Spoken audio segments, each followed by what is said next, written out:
Okay, let me tell you guys a little story about how I just shot a 10-minute video and totally forgot to record with audio. Hey, we're back with audio this time, and what we're here to talk about today is not meeting our goals for 2025. We are incredibly behind right now.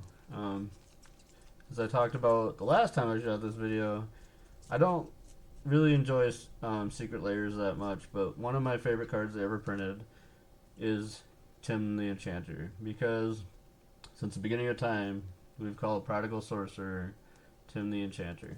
Timmy, right?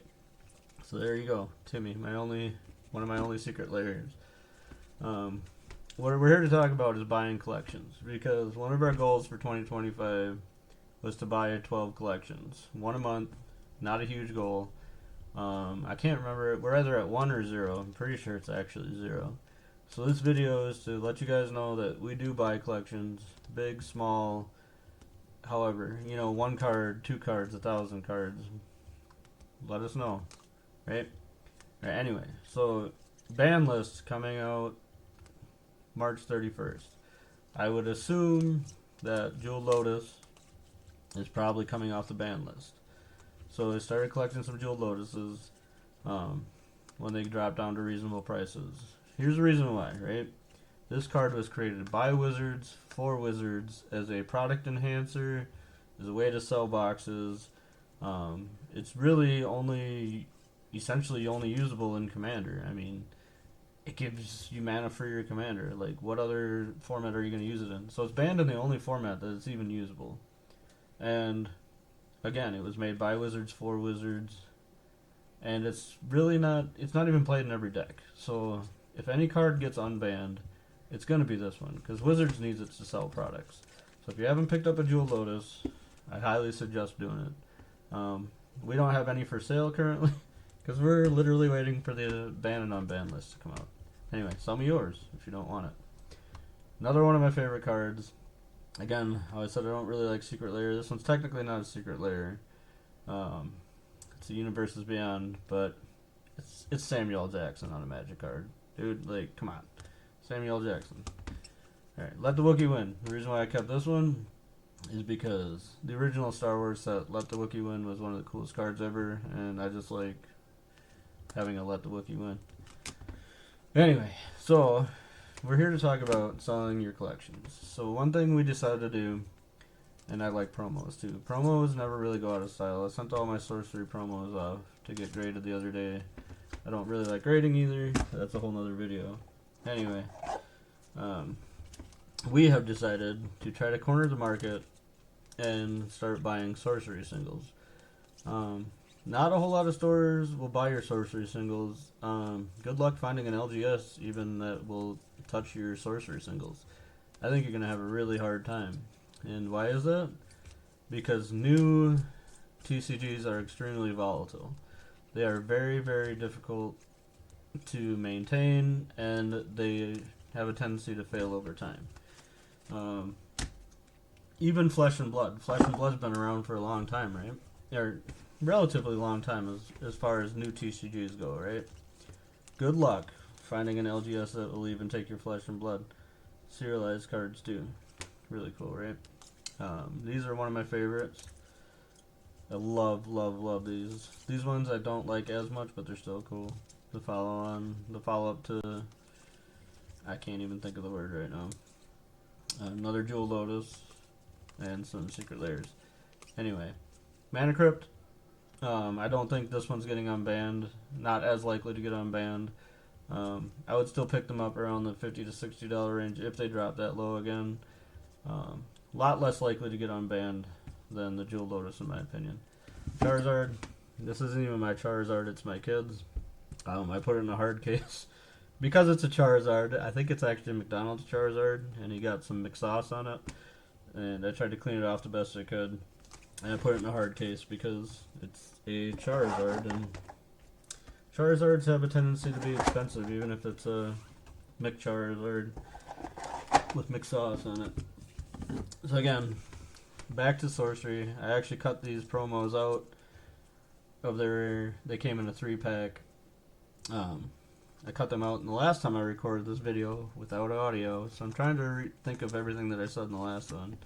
Again, we are buying sorcery singles. Good luck finding a store to sell your sorcery singles to. Alpha and foil specifically, I think we got a similar rate to our Magic singles.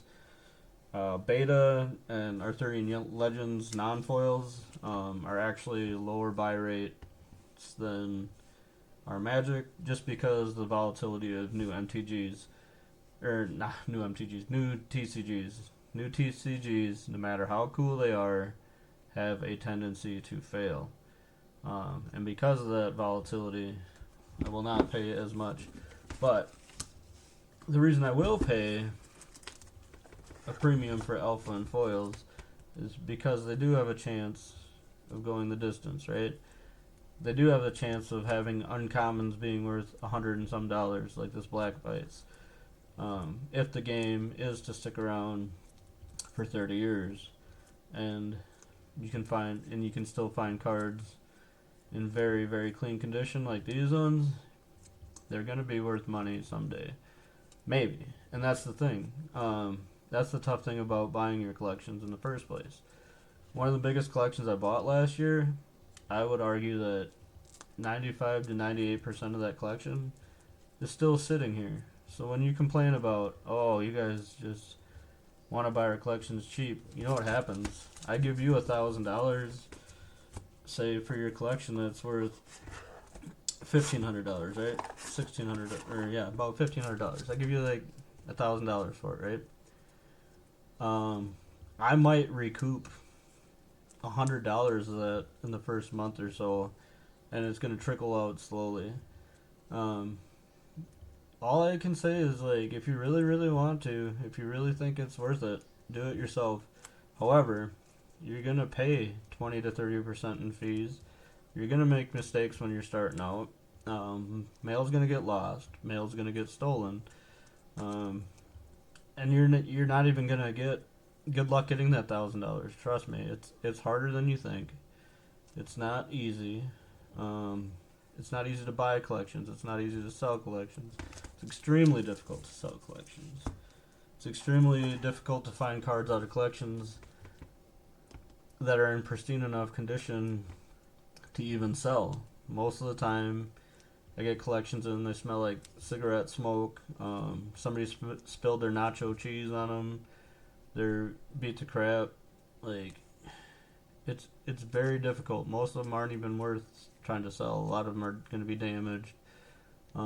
Most people, if you're not a store, they just don't take as good of care of the cards. No offense, I was like that when I was a kid too. Like, I'd draw on them, bend them, turn them into paper airplanes. Except for Sinkhole, we always knew Sinkhole was good. I would have never turned a Sinkhole into a paper airplane. But like, I remember turning an Alpha Forest into a paper airplane and throwing it at my friend during a thing fight. Where, you know what a thing fight is? Anything you can find, you throw at each other. It's actually pretty fun. Very dangerous. Don't recommend it to anybody. Anyway, this video is a lot different than the last time I recorded it, and I'll stop here because really the main goal of this video is to let you guys know that we're actively buying collections of both Magic the Gathering and Sorcery. So if you have any Sorcery cards you want to get rid of, you started it, you didn't like it, whatever, let us know, and we'll do our best to make a deal. Alright, later.